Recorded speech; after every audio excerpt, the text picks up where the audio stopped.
तो बस व्हीटस्टोन की पहचान होने तक की टफनेस थी, उसके बाद कुछ नहीं है। एक बार व्हीटस्टोन पहचान में आया तो 10 एग्जिस्टेंट नहीं है, और इसका मतलब 6 × 3 अपॉन 6 + 3 18/9 2, 8 चौक 32 अपॉन 8 + 32/12 8/3 8/3 और 2 को जोड़ दिया 14/3 है, 14/3 × 7 अपॉन 14/3 + 7 लास्ट वर्ड का फ्रैक्शन सॉल्व किया, आगे बढ़ गए। बात समझ में आ गई कि नहीं? देखो इसको ऐसे करते हैं, इसको रीड्रॉ करते हैं थोड़ा सा। देखो सबसे पहले ए बनाएंगे, ठीक है।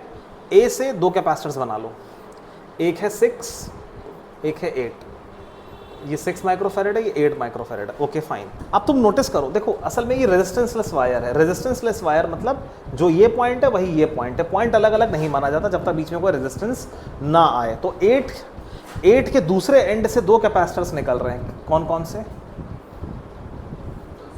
एक निकल रहा है 10 और एक निकल रहा है 4। So this is 10 and this is 4, आ जाएगा, कोई ऐसी दिक्कत की बात नहीं है।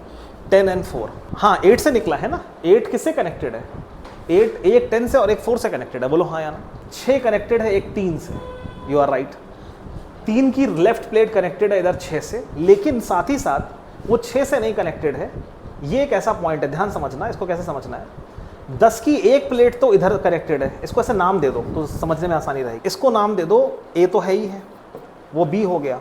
डू वन थिंग, इसको बोल दो सी और इस पॉइंट को बोल दो डी। अगर ये डी है तो ये भी डी है, ये भी डी है। Are you getting my point or not? और इसको बोल दो तुम ई, ठीक है। चलो अब ए और सी के बीच में एक कनेक्टेड है, कितना? 6, ठीक है। ए और सी के बीच में क्या है? एक 6 कनेक्टेड है।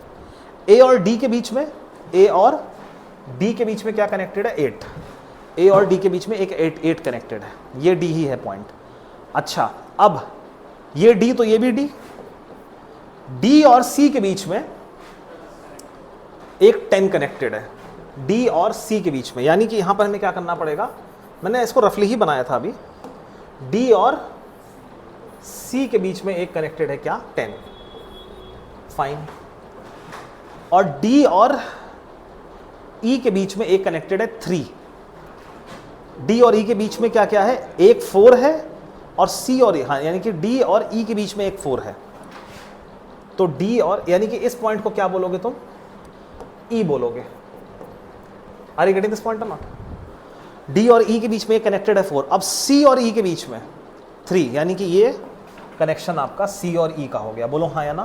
फिर ई के आगे तो 7 है ही है, यानी कि इसको थोड़ा साफ सुथरे तरीके से हम बनाएं तो क्या बनेगा? व्हीटस्टोन ब्रिज बन रहा है, ये देखो 6/8, 2 3 2 4 3/4 3/4, इससे कुछ जाएगा ही नहीं।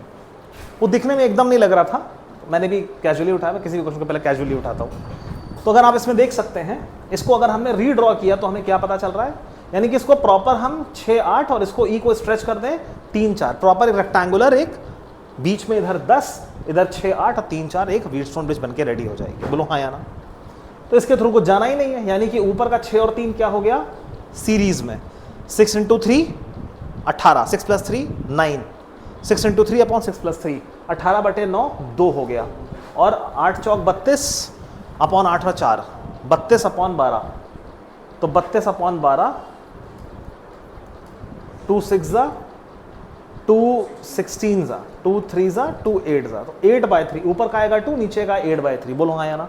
तो दोनों को जोड़ दो, तो 2 + 8/3, इस पूरे को जोड़ देंगे तो कितना आएगा? इस पूरे को जोड़ देंगे तो आएगा 2 + 8/3, 3 एलसीएम ले लो, 3 2 6 और 8, 8 6 14/3 आएगा, बोलो हाँ या ना।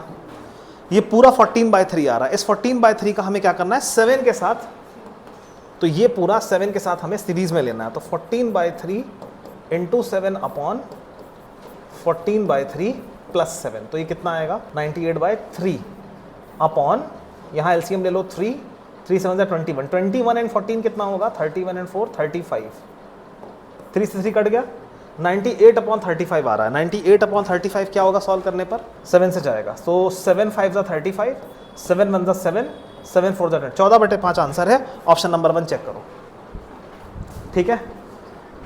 तो बस व्हीटस्टोन की पहचान होने तक की टफनेस थी, उसके बाद कुछ नहीं है। एक बार व्हीटस्टोन पहचान में आया तो 10 एग्जिस्टेंट नहीं है, और इसका मतलब 6 3 6 × 3 अपॉन 6 + 3 18/9 2, 8 चौक 32 अपॉन 8 प्लस 32 बटे 12 8 बटे 3 8 बटे 3 और 2 को जोड़ दिया 14 बटे 3 है 14 बटे 3 इंटू 7 अपॉन 14 बटे 3 प्लस 7 लास्ट वर्ड का फ्रैक्शन सॉल्व किया आगे बढ़ गए। बात समझ में आ गई कि नहीं? अच्छा डाउट व्हीटस्टोन वाला फिर से बता दें।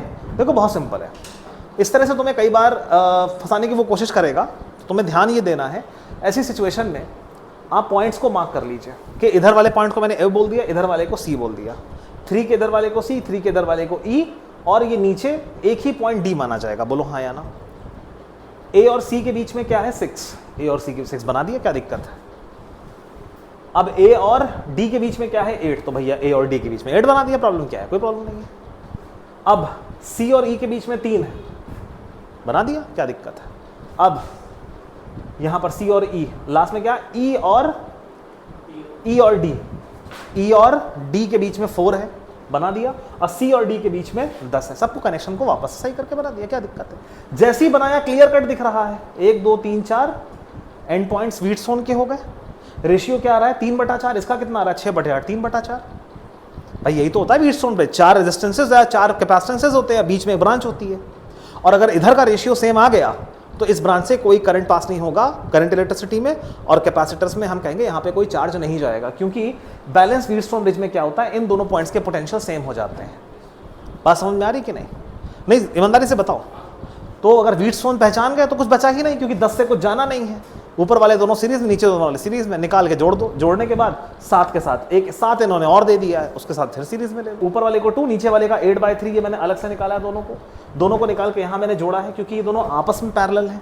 जोड़ने के बाद क्या आया 14/3, 14/3, 14/3 का 7 के साथ मैंने क्या किया सीरीज ले लिया, 14/3 इंटू 7 अपॉन 14/3 प्लस 7, सॉल्व कर दिया, क्लास थर्ड का फ्रैक्शन आंसर आ गया 14/5। बोलो ठीक है।